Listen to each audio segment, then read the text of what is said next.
Një si të kërcënim ka ardhur nga Beogradi ndaj Kosovës. Presidenti serb Aleksandar Vučić deklaroi se Serbia po shfrytëton mundësinë e devijimit të lumit Ibër duke i lidhur këtë me situatën e serbëve në Kosovë. Vučić tha se Serbia ka angazhuar ekspert, inxhinier dhe specialist për të analizuar këtë mundësi, ndërsa shtoi se Beogradi po shfrytëton disa variante për ndryshimin e rrjedhës së lumit.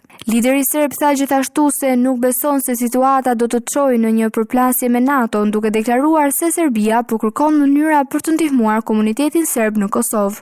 Lumi Ibër është rreth 270 kilometra i gjatë dhe përshkon territoret e Serbisë, Malit të Zi dhe Kosovës. Rrjedha e tij lidhet me liçenin e Ujmanit, një nga burimet më të rëndësishme ujërore dhe energjetike të Kosovës. Nga ky sistem varet furnizimi me ujë i një pjesë të madhe të territorit të Kosovës, si dhe funksionimi i hidrocentralit të Ujmanit. Ideja për devijimin e lumit Ibër nuk është e re. Vučić e ka përmendur edhe më herët, ndërsa çështja është rikthyer në diskursin politik serb në periudha të tensioneve të shtuara mes Beogradit dhe Prishtinës. Deklarata e fundit vjen gjithashtu pas debateve të vazhdueshme mes Kosovës dhe Serbisë, ndërsa dialogu për normalizimin e marrëdhënieve mes dy vendeve vijon pa një marrëveshje përfundimtare.